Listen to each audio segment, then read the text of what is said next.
Buenas tardes, hoy tengo el agrado de presentar nuevamente a Cristian, a mi amigo Cristian Ceballos, que estamos con la tercera etapa de la saga de mapas iniciáticos. Así que, bueno, sin estirarlo tanto el tema, la presentación, vamos aquí con Cristian. ¿Cómo estás, Cris? ¿Cómo va el calor en Buenos Aires? Hola, ¿qué tal? Muy buenos días, tardes, noches, dependiendo del momento en que nos encontremos a través de este mensaje. Así que bueno, Luciano, te agradezco que abras este espacio para que nos encontremos. Como bien decís, acá el calor de Buenos Aires está haciendo de las suyas, con mucha sensación térmica. Estamos casi en un clima desértico ya, del calor que hace, parece. Desértico, pero con humedad. Esas paradojas, ¿no? Esas cuestiones que tiene el universo. Así que bueno, de mi parte muy contento de encontrarnos nuevamente. Así que pues bueno, vamos a seguir recorriendo estos mapas iniciáticos que a través de distintas culturas, distintos tiempos, nos han legado para aprender a leerlos y a recorrerlos. Y hay muchos mapas, vos tenés que encontrar el que te sea más útil de acuerdo al momento de tu navegación, como todo mapa. Buenísimo. ¿Y hoy qué mapa vamos a ver? Hoy vamos, si recuerdan, la semana anterior, bueno, la saga anterior, estuvimos recorriendo lo que es el mapa de las zonas de emergencia. Y veíamos que ese mapa en realidad, a su vez, dentro de ese mapa hay otro mapa que estaba en el centro.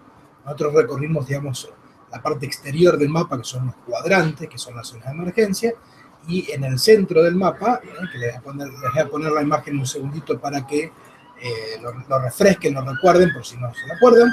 Estuvimos recorriendo esas zonas externas, que son las zonas de emergencia. Hoy vamos a entrar en lo profundo del mapa, que es ese círculo con 3 círculos dentro, que es el mapa de las zonas de pantano, que es el mapa en donde se desarrolla nuestra vida cotidiana. Eso sí que es interesante, es entender que lo que vamos a ver hoy es el desarrollo mismo de nuestra vida cotidiana. Okay. Cuando vos en tu vida cotidiana llegás a un punto de borde en tu zona de confort, es que tenés la posibilidad de acceder a la zona de emergencia.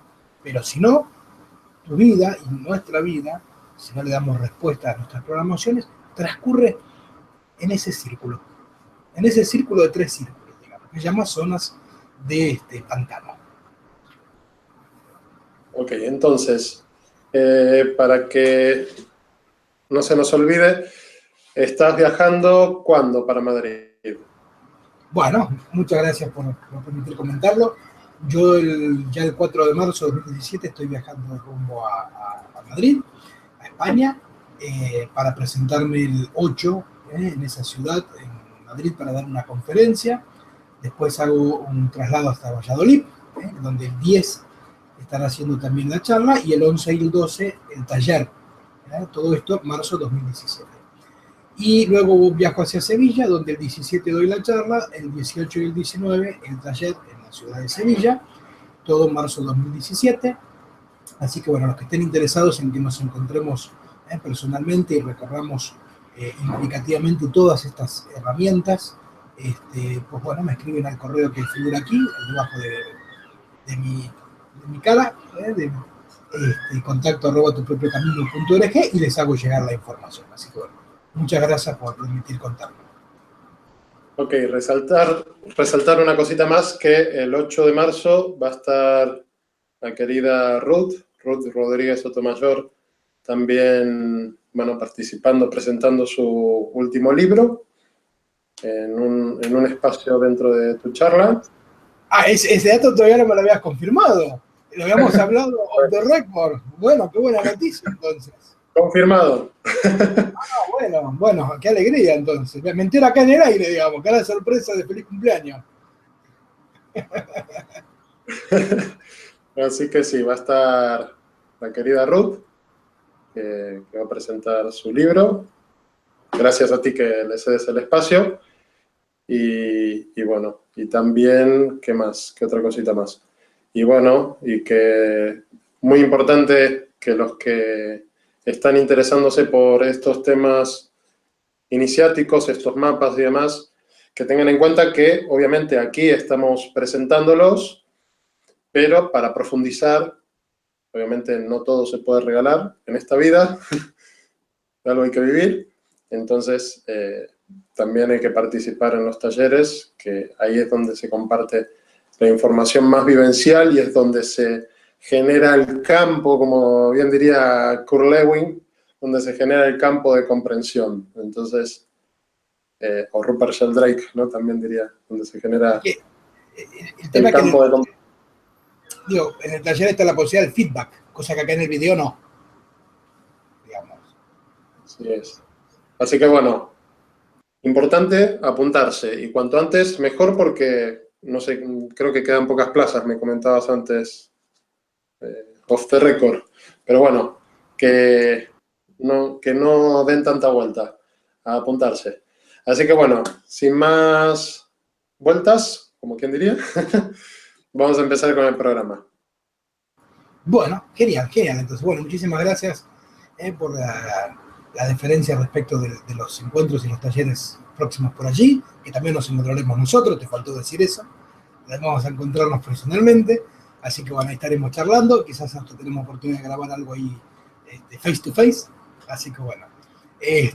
Bien, estábamos entonces mencionando que en el encuentro anterior estuvimos recorriendo zonas de emergencia y que cuando pues no das una respuesta a tu programación ante esas zonas de emergencia, que recordemos que son inicios, fallan tú desde dónde, fallan del otro y ante el crecimiento, caes en esas zonas de pantano, caes en el precipicio, en el infierno de Dante, podríamos decirlo. Infierno de Dante que a su vez, zonas de pantano que a su vez son donde transcurre nuestra vida cotidiana. Y realmente nuestra vida, el yo es tan acotado en su mecánica, no porque no tenga despliegue o no tenga herramientas, sino porque no necesita desplegar más, porque con tan poquito nos maneja, digamos. Acuérdense que el yo es un maestro en cuanto a la administración de sus recursos.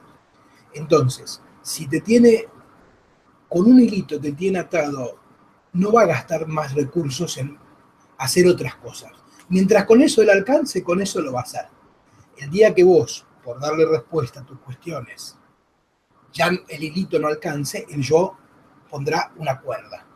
Y cuando la cuerda no alcance, el yo pondrá, ¿no?, una pared y así. Vos tenés que hacerle gastar recursos a tu yo, porque eso los desgasta.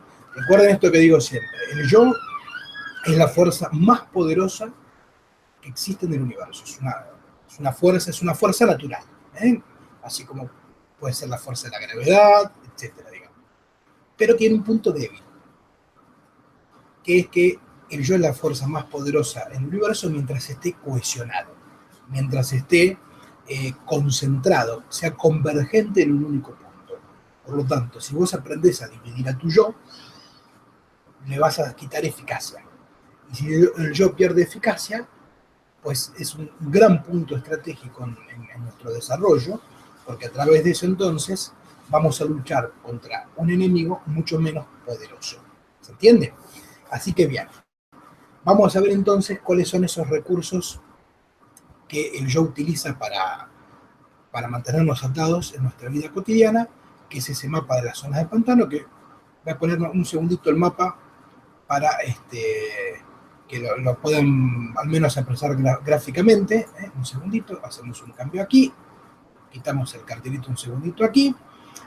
Creo que no le puedo hacer un zoom, al menos no con este programita, pero vuelvo a decir, no es tanto el tema de lo que puedo ver, porque en realidad se los voy a contar.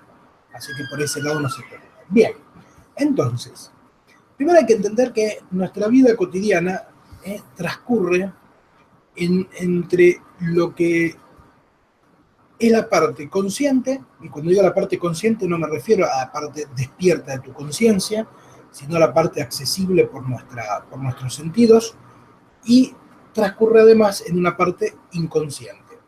En el programa que tuviste la amabilidad de acercarte por mi canal el viernes anterior. Vos lo explicabas un poquito esto con el tema del iceberg, ¿verdad? Ese iceberg en donde nosotros solamente vemos su pico, pero en realidad ese pico del iceberg es mínimo comparado a la montaña de hielo que hay debajo de la superficie, ¿sí? Es un 10% del pico contra un 90% de su masa total que está debajo de la superficie. Bueno, así es nuestra parte consciente respecto a nuestro inconsciente. Un 10% consciente, un 90% inconsciente. Y obviamente todos los hilos ocultos que se manejan en las programaciones que tenemos adquiridas están anidados en ese 90% oculto. Lo que vemos son sus manifestaciones, el producto, el resultado de esas programaciones. Pues bien, esto que vamos a ver entonces es lo que ocurre dentro de nuestro yo en ese 90% que está oculto. Y para eso entonces entender que nuestra vida siempre transcurre de una manera dialéctica. Esto es importante entenderlo. Todos nuestros puntos de conflicto siempre ocurren en un punto que podríamos ubicar como una dialéctica. Y dialéctica quiere decir que siempre estamos ante una u otra cuestión. Hago o no hago, voy o no voy, sé o no sé, quiero o no quiero. Bueno, siempre vas a encontrarte que estás dividido entre dos puntos. Eso se llama dialéctica. Si te tomas el trabajo de analizar tus conflictos, lo que consideras tus problemas, vas a darte cuenta que estructuralmente estás ante un punto en donde tenés que tomar una decisión y automáticamente siempre optamos por una de esas decisiones además. Bueno, eso se llama dialéctica. Y dentro de esa dialéctica, esos dos puntos de conflicto que se generan al momento de tomar una decisión, dentro de esta estructura dialéctica, eso se llaman polos dialécticos, ¿sí? Esto es fundamental entenderlo porque en esta estructura de entender los polos dialécticos y la dialéctica en sí misma es que vamos a comprender este mapa de zonas de pantano, de la manera en que el yo trabaja de nuestro inconsciente. Ahora bien, eso que entonces nosotros tomamos como polos dialécticos y que ocurren en nuestra vida cotidiana es la manifestación del conflicto, no el conflicto en sí mismo. Porque esto que estamos diciendo de tener que optar por uno u otro polo ocurre a nivel de ese 10% consciente. Pero en realidad, el nudo del conflicto, el nudo de aquello que se nos ha transformado en un problema, está en la masa del iceberg debajo de la superficie. Y hay un punto en común que es lo que le da luz y entendimiento a por qué luego se ha manifestado en dos polos. Ese foco en común, ese punto en donde luego estalla y la dialéctica se manifiesta en lo consciente, es lo que se llama foco inferior dentro de un cuadro dialéctico. Por lo tanto, con esto hemos logrado armar la estructura de una dialéctica. Dos polos y un foco inferior. Una trinidad, digamos. Ahora bien, ¿qué es lo que nos brinda entonces, anudado al tema de las dialécticas que acabamos de ver, el mapa de las zonas de pantano? Pues nos dice que esos tres puntos dialécticos que acabamos de ver, los dos polos y el foco, nosotros los actuamos a través de roles. Podemos esquematizarlo a través de roles. Luciano, si en algún punto hay algo que quieras preguntar, decir, aportar, pues avísame, porque yo no sabes que hablo y sigo hablando. Así fenomenal. Yo creo que es importante que expongas bien el tema y cualquier cosa, si surge alguna pregunta, te lo comento. Perfecto, bueno, sigamos. Entonces, bueno, y las personas que quieren comentar lo que quieren comentar, en comentarios también lo pueden hacer, o sea que está ahí. Obviamente no van a tener una consulta ni de Cristian ni de mí en los comentarios, pero sí un comentario breve, sí. El tiempo, tenemos 24 horas del día y ahora con la resonancia Schumann, 16 horas. Exactamente, el tiempo está acelerado. Bueno, entonces, decíamos esta cuestión de la estructura dialéctica, que en esos dos polos y en ese foco inferior es donde podemos encontrar de manera arquetípica, o sea, poder representar arquetípicamente eso con roles. Y esos roles, en donde se manifiestan los conflictos dentro de este mapa de las zonas de pantano, lo podemos ubicar como que en nuestra vida actuamos desde un rol de víctima, desde un rol de verdugo o desde un rol de salvador. O sea, toda nuestra vida cotidiana transcurre en la circulación dialéctica de estos tres roles, en donde dos se ubican en los polos, donde vos sos uno, estás actuando uno de esos roles. Ahora vamos a aprender a reconocer cuando estás actuando cada uno de esos roles, pero que en realidad dentro de esa manifestación de roles que se arma, hay uno que está, vuelvo a decir, en su foco inferior, que es el que arma todo el nudo y que vos tenés que aprender a desanudar para darle una solución al conflicto. Entonces, ¿cuáles son las características? Vamos a lo general. Las características de cada uno de estos roles, o sea, tanto de la víctima, del verdugo o como del salvador. ¿Para qué? Para darte herramientas para que vos puedas analizarte y decir, ok, a ver, voy a hacer un checklist de las características que tiene el rol de víctima. A ver, este sí, este sí, este sí. Ah, ok, estoy actuando este rol. Del verdugo, las características son esta, esta, esta y esta. Ok, lo estoy actuando o no. Y así también con el salvador. Entonces, ¿cuáles son las características de la víctima? Del rol de víctima en vos. Vuelvo a decir, del rol de víctima en vos. Es un rol. Y por lo tanto, como tu rol, vos podés cambiarlo. Eso es lo importante que entiendas. Pues bien, la víctima es ese rol en donde vos lo actuás cada vez que en tu vida te sentís que estás limitado. ¿Qué quiere decir que te sentís que estás limitado? Que hay en vos una justificación por lo cual no tenés según vos, no tenés las herramientas para resolver el conflicto. Eso implica esta cuestión de estar limitado. Es su máxima característica, digamos. Es como el sello identificatorio de la víctima. Es aquello que estás limitado. Cada vez que vos te sientas que estás limitado ante una situación, es porque casi seguro que estás actuando desde el rol de víctima. ¿Se entiende? Ahora, es la única característica que tiene este rol, no. Hay algunas complementarias que te ayudan a definir, sobre todo, ante qué estás limitado, por lo general, ante qué te limitas. Y la víctima, por lo general, se limita ante el paradigma económico. O sea, ¿qué quiere decir que se limita ante el paradigma económico o se siente limitado ante el paradigma económico? Quiere decir que se siente limitado ante lo que tiene o lo que no tiene. No es una cuestión de dinero o falta de dinero, ¿no? Porque por lo general decís económico y a lo primero que se asocia es a la falta de dinero. No, el paradigma económico lo que te pone como mito y como límite a ese mito es lo que tenés o lo que dejas de tener. Y la víctima, por lo general, siempre entonces se siente limitada ante lo que tiene o ante lo que no tiene. Esta conjunción te da grandes ya herramientas para detectar si estás actuando la víctima en vos. ¿Se entiende, Luciano? ¿Vamos bien? Vamos fenomenal. Sí, se entiende perfecto, porque lo estás explicando muy gráficamente. Cuando uno se pone en víctima, lo que sucede es lo que estás manifestando. O sea que es fenomenal. Yo creo que está quedando bastante claro, pero bueno, cualquier cosa, el que no lo vea del todo claro puede retroceder, volver a escuchar, y lo que decía antes, puede también puede mandar a ti algún email o puede poner en comentarios lo que quiera o participar del taller, obviamente, el taller aquí en Madrid. Esa es la mejor manera, digamos. Esa es la mejor. Así también nos conoce a nosotros y estamos ahí. Bien, genial. Bueno, esto que te acabo de decir, digamos, básicamente son características de la víctima, las principales.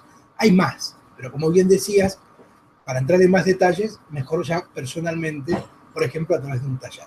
Sobre todo porque, como decía antes, podemos ver la parte del feedback vivencial.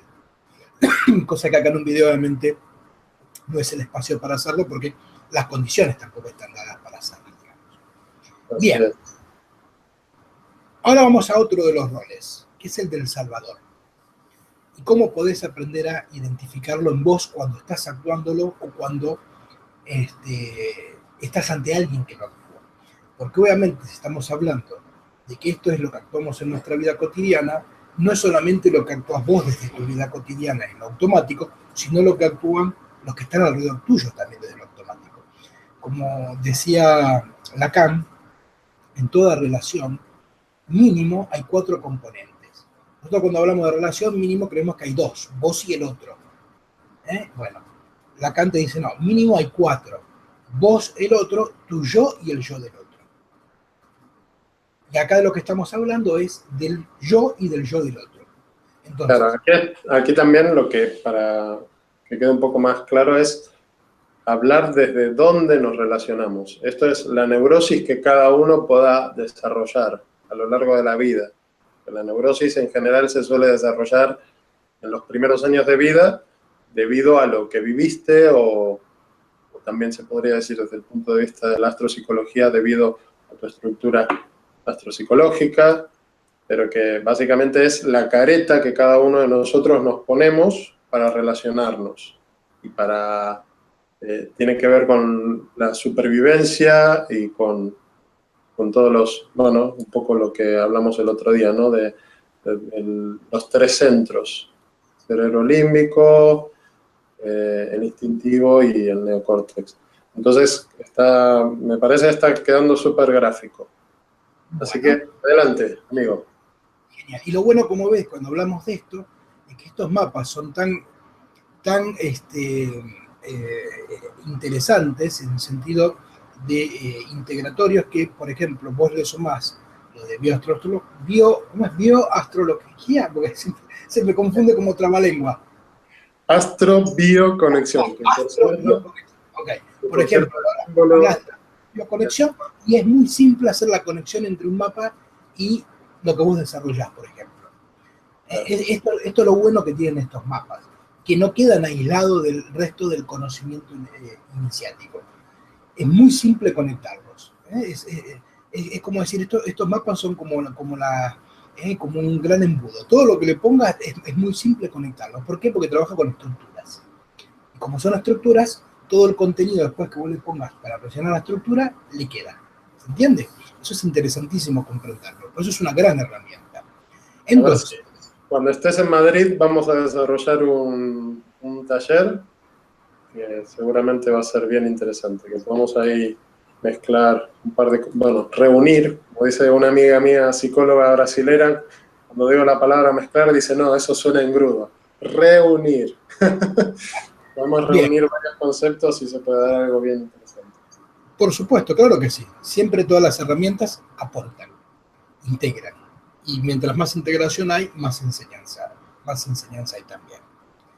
Bien, entonces, ¿cómo identificás en vos o en el otro ese rol de salvador? Bueno, así como en la víctima lo veías a través de la limitación anudada al tengo no tengo, en el salvador lo vas a encontrar a través de la espera.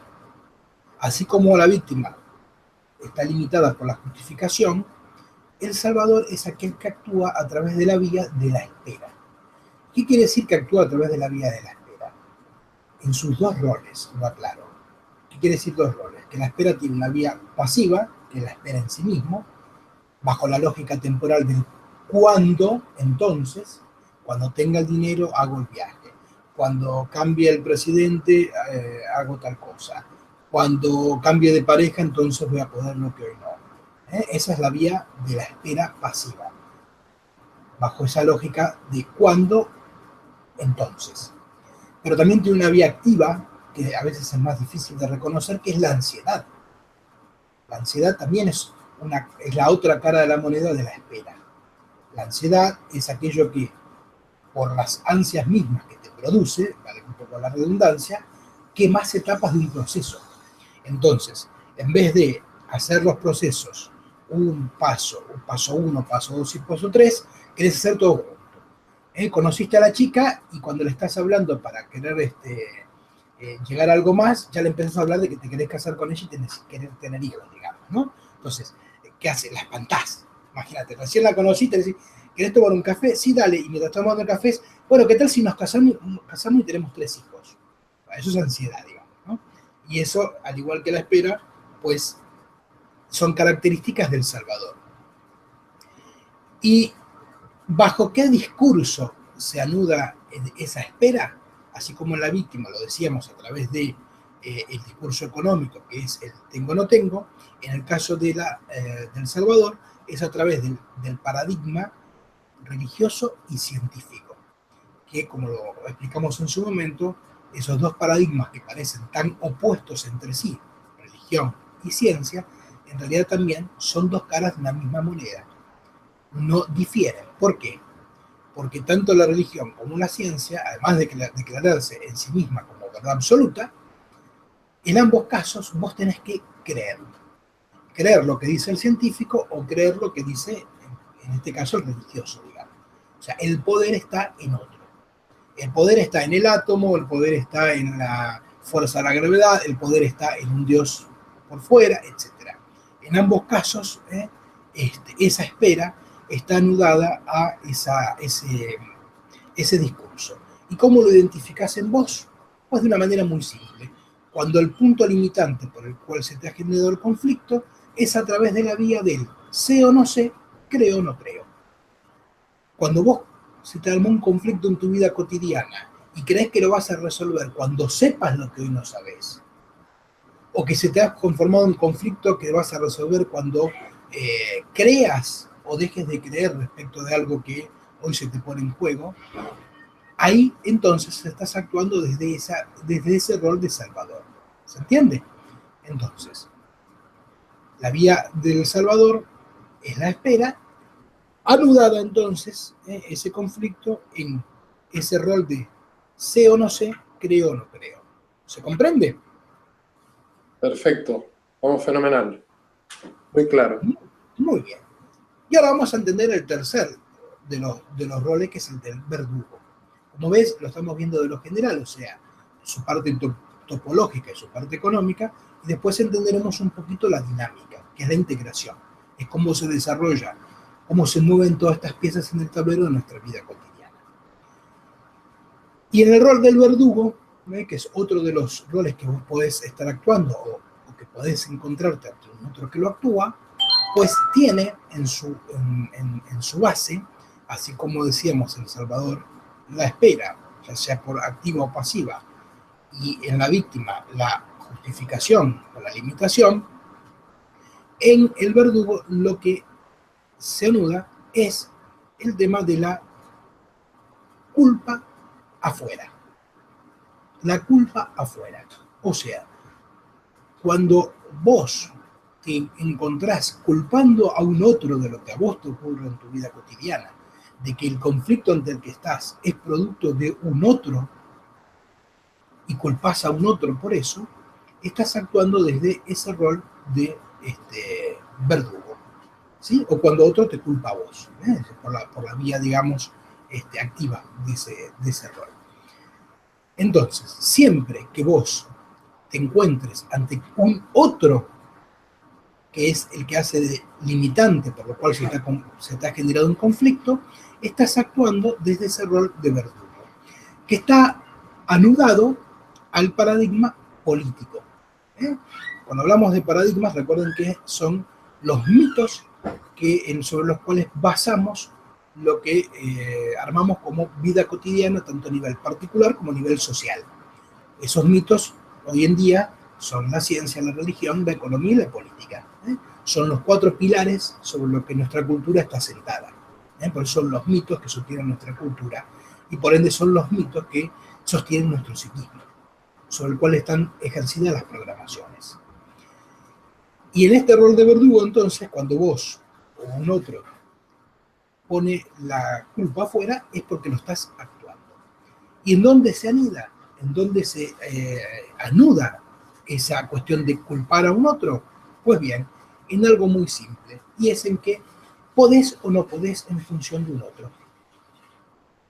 Cuando vos sentís que el conflicto se ha generado porque hay ciertas cuestiones que podés o que no podés en función de un otro que te lo está marcando, ahí estás actuando desde el rol de verdugo o estás ante alguien que está ejerciendo el rol de verdugo.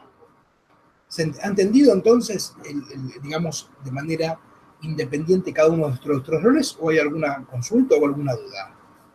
Se entendió perfecto. Yo creo que está bastante claro. Muy bien. Entonces, vamos a ver rápidamente ahora un poquito la dinámica. Como decíamos, si estos tres son los roles que actuamos desde lo cotidiano, siempre, y esto es buenísimo aparte, ¿no? Porque cuando vos hablas con vos mismo, hablas con alguien o hay una charla, ¿cuáles son los problemas, no? Siempre hablas de los problemas como si fueran miles de posibilidades de los problemas. En realidad, como ves acá, este mapa te permite concentrar en que solamente todo lo que vos llamás problemas está resumido a que vos alguno de estos roles y que te encontrás ante alguien que actúa alguno de estos tres roles. O sea, se simplifica mucho la comprensión de los conflictos en la vida cotidiana. Estás ante un conflicto, lo primero que tenés que es analizarlo. A ver, ¿desde dónde estoy actuando yo? ¿Desde la víctima, desde el verdugo o del salvador? El otro, el foco, que yo pongo como foco del conflicto en el otro, está actuando desde la víctima, del verdugo o del salvador. Así de simple es posible resumir toda situación conflictiva en nuestra vida cotidiana. Y como decíamos, en su estructura es una dialéctica en donde hay dos polos y un foco, por lo tanto, lo que vos tenés que aprender a armar es ubicar cada uno de estos roles en alguna de esas posiciones dialécticas. O sea, ¿cuál es la parte manifiesta del conflicto? ¿En qué punto estás vos? Si estás actuando desde la víctima, del verdugo, del salvador. En el otro polo dialéctico, al otro, y entender si el otro está actuando como víctima, como verdugo, como salvador, y por lo tanto, si ya ubicamos dos polos y dos roles, darte cuenta que el nudo del conflicto va a estar por añadidura en ese rol que no lograste ubicar en los polos. Y ese foco de conflicto es ese foco inferior en donde, si vos ubicaste que estás actuando desde la víctima y te encontraste ante un salvador, los dos están anulados por un verdugo, que sería ese foco inferior. Y así podés ir rotando dinámicamente cada uno de los roles. Un polo salvador, el otro verdugo, foco inferior víctima. Un polo víctima, el otro verdugo, foco inferior salvador. Si vos lográs articular tus conflictos cotidianos con esta lógica, al menos en su entendimiento, se vuelve extremadamente simple. Ahora, después de desarrollarlo ya es otro tema porque requiere una implicación, un proceso y un trabajo personal para darle respuesta a la víctima en vos, al verdugo en vos, el salvador en vos, al verdugo en el otro, a la víctima en el otro y al salvador en el otro. Pero básicamente la manera en que estos puntos se mueven, digamos. Ahora bien, entonces, si ya detectaste cuál es el foco del conflicto, ¿cómo lo resolvés? Ya viste a través de lo manifiesto, ya comprendiste a través de lo oculto. Ahora, ¿cómo lo resolvés? Bueno, ahí es donde entra en juego el cuarto polo dialéctico, el cuarto elemento dialéctico, que es el de la solución, que es que así como hay un foco inferior, hay un foco superior. Ese foco superior es el que atraviesa el conflicto, atraviesa los polos por el centro y es al momento en que vos le das respuesta al salvador en vos, a la víctima en vos o al verdugo en vos, de acuerdo a lo que hayas ubicado como foco inferior, y estás ubicando algo que es trascender a estos roles. O sea, no actúas ni desde la víctima, no actúas desde el salvador, ni actúas desde el verdugo. Tienes que crear un nuevo rol. Cuando vos creas un nuevo rol ubicado en ese foco superior, es el punto exacto en donde le vas a dar respuesta a este pantano que podríamos llamar vida cotidiana. Ahí pongo otra vez mi carita para que me vean un poquito, así ven lo feo que soy, como digo siempre. Y bueno, con esto hemos entendido desde la estructura, vuelvo a decir, lo que es este mapa de zonas de pantano, desde el centro de ese mapa de zonas de emergencia. Entonces, cada vez que vos te encontrás en tu vida ante un borde dentro de lo que es tu zona de confort, que hemos visto que esos bordes pueden ser 4 y solo 4, ante un inicio, ante tu falla, ante la falla del otro, ante el crecimiento, o le das respuesta, o si no le das respuesta, es porque actuaste desde la víctima, desde el verdugo o desde el salvador. Y como veíamos en el mapa, lo voy a poner un segundito otra vez, para entender la parte de que tiene que ver con los colorcitos. Como ven, tanto los círculos de las zonas de pantano en el centro, como los círculos que están identificando a cada una de las zonas del mapa de las zonas de emergencia, como ves, tienen colores similares. ¿Por qué? Porque esto te da una pauta de, si vos estás ante una zona de inicio o ante la falla del otro, que ambos son de color verde, en donde casualmente uno representa el paradigma de la ciencia y otro representa el paradigma religioso, como lo habíamos visto en su momento, que son las dos caras de la misma moneda. Si vos estás ante una de esas dos zonas y no le diste respuesta a lo que se te pone en juego, caes automáticamente en respuesta dentro de lo que sería el Salvador, que es lo que está ubicado en colorcito verde dentro del mapa de las zonas de pantano. Si no le diste respuesta a tu falla, en esa zona de emergencia, entraste en una situación de borde en tu zona de confort y no le das respuesta, caes en el rol de víctima dentro de esas zonas de pantano. Y si ante el crecimiento no le diste respuesta, ante ese borde, caes dentro de lo que es el verdugo en los roles de la zona de pantano. Esto es el motivo por los cuales este mapa tiene colores, porque se relacionan entre sí de acuerdo a la zona en la que estás. Si no le das respuesta, ¿a qué zona de pantano caes? ¿Se entiende? Perfectamente, muy claro. Porque, bueno, está bastante claro. Y iba a comentar algo que ahora se me fue el santo al cielo. Pero bueno, que es un poco el darse cuenta, que se habla en lo que es la Gestalt y en lo que es la meditación en sí, ¿no? Entonces, es darse cuenta un poco de en qué punto estás, de la víctima, del verdugo, en qué punto de los tres, ¿no? Entonces, el cuarto paso es el observador que está ahí arriba diciendo, a ver, ¿por dónde vas? Es un poco... te decía, lo bueno de estos mapas es que te ayudan a simplificar aquello que nosotros creemos que es complejo. Nosotros creemos que nuestra vida cotidiana es extremadamente compleja. Y en realidad nuestra vida cotidiana es extremadamente simple. Por lo que te decía, como yo es un maestro del manejo de los recursos, le alcanza solamente con hacerte actuar de alguno de esos tres roles para tenerte atado con el hilito, digamos. Entonces, el yo en su manejo de recursos sabe que si te hace actuar desde la víctima, desde el verdugo, del salvador, te tiene bajo sus dominios. Las programaciones están anidadas a uno de estos roles. Mientras vos no le des respuesta al salvador en vos o al salvador en el otro, a la víctima en vos o a la víctima en el otro, al verdugo en vos o al verdugo en el otro, estás en esta zona de pantano, en este infierno de Dante, como decíamos, y con eso yo le alcanza. ¿Qué es despertar tu conciencia? Como digo siempre, ¿qué es despertar tu conciencia? No se trata de, es como decir, no por meditar más vas a despertar tu conciencia, no por saber más vas a meditar tu conciencia, no por conocer, no. Tu conciencia la vas a despertar a medida que todo eso que vos vayas recorriendo, meditación, aprendizaje, lo apliques implicativamente. Ahí es cuando vos incorporás eso que estás recorriendo como herramienta, lo transformas en sabiduría, que es hacer aquello que sabés. El saber hacer sería. Ahí es donde le das respuesta y es donde puedes potenciar además todas las herramientas que vos puedas utilizar. Así es, la conciencia, el ser, que es el cuarto paso que decías, es ver en dónde estás vibrando. El cerebro triuno famoso de Gurdjieff. Perdón, después un segundito que te interrumpa. Vos fíjate, habrás del cerebro triuno y acá estamos viendo que ese centro de conflicto son tres. También es un triuno. Y históricamente, en todos los textos sagrados, siempre se habla del tema de la Trinidad. Lo tenés desde la cuestión religiosa, que es Padre, Hijo y Espíritu Santo, que es una representación de esto.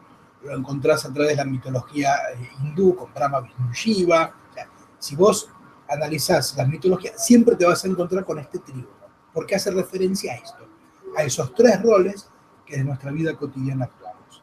Y no más, no son 4, ni son 5, ni son 20, son 3. Y eso es lo que lo simplifica.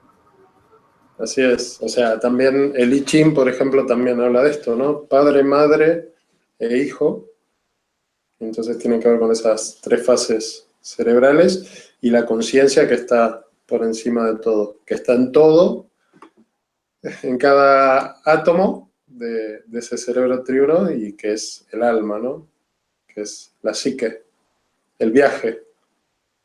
Así que, bueno, me parece que quedó fenomenal. No vamos a alargar más el programa porque así queda de una manera súper adecuada. Así Es que tampoco es necesario, porque si estamos hablando de que es una herramienta simple, no tiene, digamos, muchas veces, ¿no? Uno cree que es complejo y hay que estar horas y horas y horas hablando para entender algo. No, no. En 40 minutos alcanzó para entender esto. Ahora, 40 minutos alcanza para entenderlo. Toda una vida para desarrollarlo, que es muy distinto. Así es. La acción hace al maestro. Ni más ni menos. O sea que sí. Bueno, entonces vamos a... este es el último programa antes de que aterrices en mi querida segunda ciudad adoptiva, Madrid, que venís en una época fabulosa, que hay un clima estupendo. Hoy me estuve dando un paseo por el Retiro y está fenomenal. Así que, bueno, los que quieran información, a contacto@tupropiocamino.org con respecto a los talleres que vas a dar, a la charla del 8 de marzo. El 8 de marzo pueden ver a Cristian, pueden ver a Ruth, me pueden ver a mí y a la gente del equipo de Cristian también que va a estar ahí. Y bueno, y después al taller, cuanto antes te apuntes mejor, porque te aseguras la plaza, básicamente. Así que, bueno, no sé si querés comentar algo más, Chris. No, creo que ya por hoy hemos dicho suficiente. Ahora te toca a vos, pues, como todo esto, cuando vos sentís que vibrás con una herramienta y que la podés comprender, toca el momento de utilizarla. Y si te interesa utilizarla, pues bueno, estamos a disposición para ayudarte implicativamente a aprender a desarrollarla. Así que bueno, mil gracias a todos, mil gracias a vos por el espacio y ojalá que lo hayan disfrutado. Bueno, muchísimas gracias a vos, Chris, por tu tiempo, que sabemos que es de lo que está hecha la vida. Así que muchísimas gracias. Hasta luego. Hasta la próxima. La próxima será en vivo y en directo.